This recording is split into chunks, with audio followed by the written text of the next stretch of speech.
आप सभी का पुनः स्वागत है लाइव स्टडी लाइफ टाइम पर। और आज हम देखने जा रहे हैं बीए पार्ट सेकंड के अंदर हिंदी साहित्य के रीतिकाल काव्य के महत्वपूर्ण प्रश्न जो कि आपके 8 नंबर के आते हैं, जो कि आपके 8 नंबर पक्के हो जाएंगे।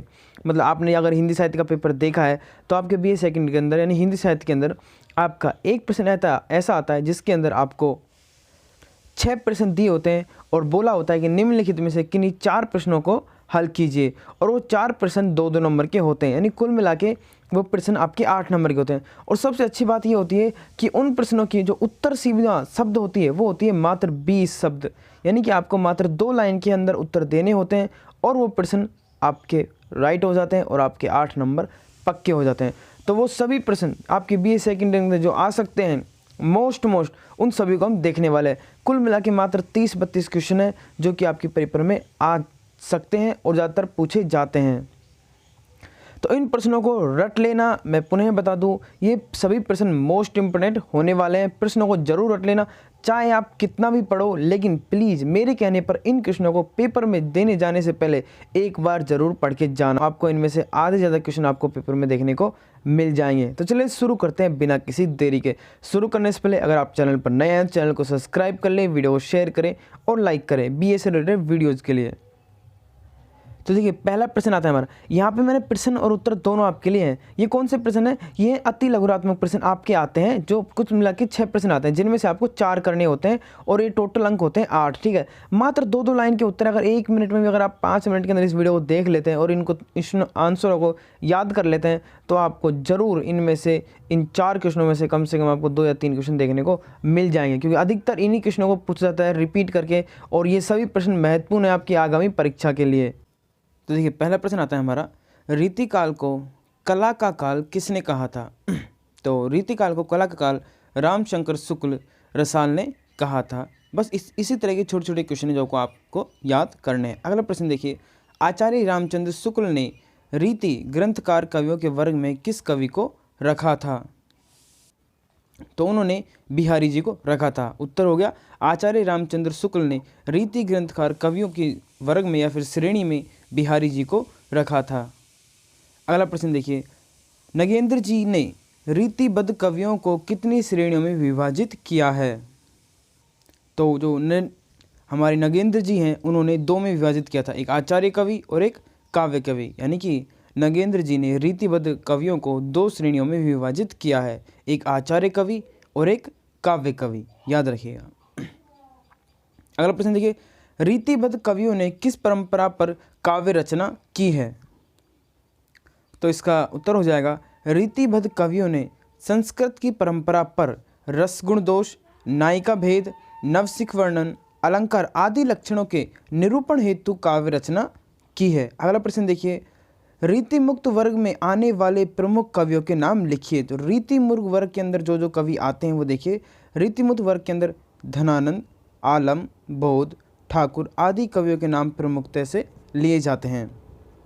अगला प्रश्न देखिए, आचार्य कवि केशवदास ने किस रीति ग्रंथों की रचना की थी? तो आचार्य कवि केशवदास ने आप सभी को बताया रसिक प्रिया, कवि प्रिया और छंदमाला, ये 3 रीति ग्रंथों की रचना की थी। याद रखिएगा, रसप्रिया, कवि प्रिया और छंदमाला किसने की थी? केशवदास ने। अगला प्रश्न देखिए, रीतिकालीन काव्य में किस पक्ष का अधिक चित्रण हुआ है? तो रीतिकालीन काव्य में कला पक्ष का अधिक चित्रण हुआ है। महत्वपूर्ण प्रश्न, याद रखिएगा। अगला प्रश्न देखिए, रीतिकाल में किस भाषा में प्रमुख रूप से काव्य रचनाएं की गई थी? तो इसका उत्तर होगा, रीतिकाल में प्रमुख रूप से ब्रज भाषा में काव्य रचनाओं की गई थी, क्योंकि रीतिकाल ब्रज भाषा का उत्कर्ष काल था या फिर स्वर्णिम काल था, आप यह भी लिख सकते हैं। अगला प्रश्न देखिए, रीतिबद्ध कवियों को कितनी श्रेणियों में विभाजित किया गया है? तो देखिए इसे 2 श्रेणियों में विभाजित किया गया है, एक तो रीति चेतक और एक व्यास चेतक, याद रखिएगा। ठीक है, रीति चेतक और व्यास चेतक। रीतिबद्ध कवियों को 2 श्रेणियों में विभाजित किया गया है, रीति चेतक और काव्य चेतक। अगला प्रश्न देखिए, स्वच्छंद कवियों के अंतर्गत कौन से कवि आते हैं? तो स्वच्छंद कवियों के अंतर्गत धनानंद और ठाकुर कवि आते हैं, 2 हैं। ठीक है, याद रखिएगा। अगला प्रश्न आता है, सामंती दिनचर्या का वर्णन कवि देव ने किस ग्रंथ के अंदर किया है? तो वो किया था आपके अष्टयाम में। किस ग्रंथ में? अष्टयाम में, याद रखिएगा। अगला प्रश्न देखिए, उर्दू भाषा के 2 श्रेष्ठ रीतिकाल कवियों के नाम बताएं।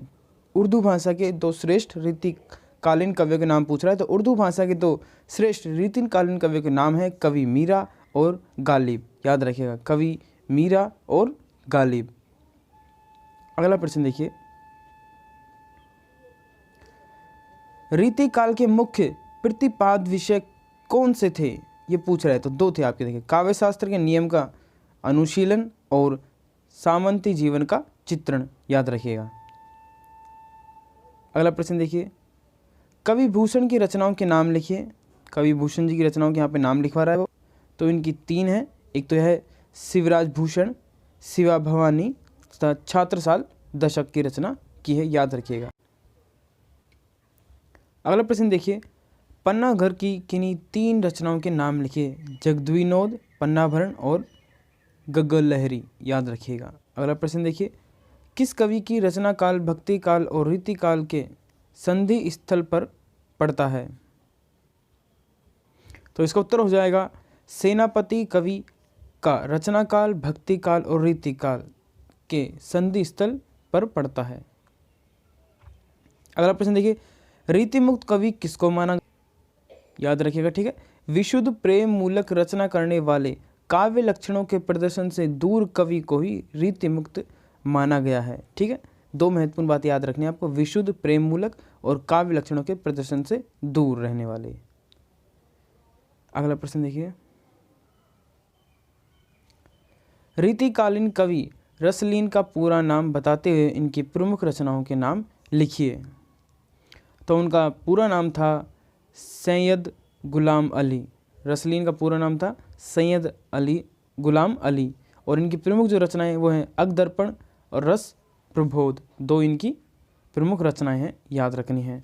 अगला प्रश्न देखिए, धनानंद किस मुगल सम्राट के मीर मुंशी थे, तो मुक्तरीत काव्यधारा के सर्वश्रेष्ठ कवि धनानंद मुगल सम्राट मोहम्मद शाह रंगीला के मीर मुंशी थे।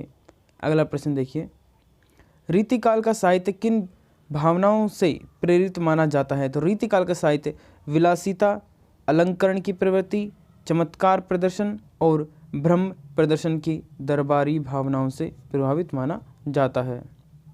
अगला प्रश्न देखिए, बिहारी संस्कृत की प्रमुख विशेषताएं क्या हैं, तो बिहारी संस्कृत की प्रमुख विशेषताएं कल्पना की समाहार शक्ति, भाषा की समाज शक्ति और भावभक्ति की गंभीरता। अगला प्रश्न देखिए, कवि वृंद की किन्हीं 3 कृतियों के नाम बताएं, तो पवन 25, नयन 25 तथा वृंद सत्संग।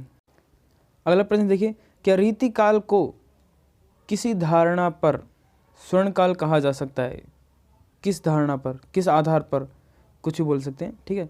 रीतिकाल को श्रृंगार की अतिशय श्रेष्ठता और अपने विशिष्ट के आधार पर स्वर्णकाल कहा जा सकता है, ठीक है, याद रखिएगा। अतिशय श्रेष्ठता और अपने विशिष्ट कला श्रेष्ठ के आधार पर स्वर्णकाल कहा जा सकता है। अगला प्रश्न देखिए 26वां। अगला प्रश्न आता है हमारा, कठिन काव्य का प्रेत किसे कहा गया है, तो कठिन काव्य का प्रेत रीतिकाल के प्रतिनिधि कवि केशव दास को कहा जाता है, क्योंकि उनकी प्रसिद्ध रचना रामचंद्रिका में तत्सम शब्दों का कठिन शब्दावली का भरपूर उपयोग हुआ है। सर्वप्रथम देव कवि ने इन्हें कठिन काव्य का प्रेत कहा था, ये बात आपको याद रखनी है। अगला प्रश्न देखिए, तो अगला प्रश्न हमारा, गाम्यत्व दोष का एक उदाहरण प्रस्तुत कीजिए, और ये प्रश्न मत्स्य 2021 में आ चुका है। देखिए इसका उत्तर होगा, जब कवि गवारू यानी कि हमारी गांव की भाषा का प्रयोग करता है तब यह दोष आ जाता है। उदाहरण के लिए, टूटी खाट पर टपकती टटिया टूटी, तो यहाँ टटिया शब्द ग्रामीण है जो कि रचना को विकृत कर देता है, जिसके कारण ग्राम्य दोष आ जाता है। अगला देखिए, माधुर्य गुण से आप क्या समझते हैं, ये भी मत्स्य 2021 में आ चुका है।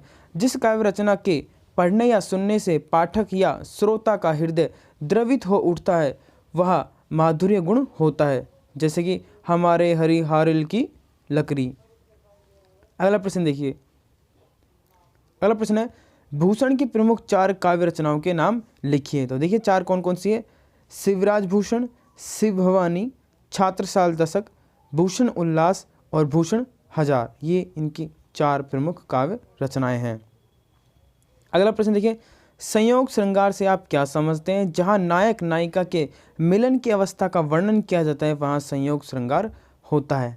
अंतिम क्वेश्चन देखिए, रीति मुक्त काव्य की 4 कवियों के नाम बताइए। तो रीतिकाल के मुख्य 4 कवि हैं ठाकुर, बौद्ध, आलम और धनानंद। तो ये सभी प्रश्न आपके मोस्ट इंपोर्टेंट थे। अगर एक बार और वीडियो को देख लीजिएगा, सभी क्वेश्चनों को एक बार रिपीट कर लीजिएगा और आपको काफ़ी क्वेश्चन इनमें से देखने को मिल जाएंगे। वीडियो अच्छी लगी हो तो प्लीज़ एक लाइक ज़रूर करिएगा, चैनल को सब्सक्राइब कर लीजिएगा इसी तरह की और वीडियोज़ के लिए। और आपको किस सब्जेक्ट के मोस्ट क्वेश्चन चाहिए तो मुझे कमेंट जरूर कीजिएगा। और बीए से रिलेटेड इसी तरह की और वीडियोज़ के लिए चैनल को सब्सक्राइब कर लीजिएगा। मिलते हैं नेक्स्ट वीडियो में, तब तक के लिए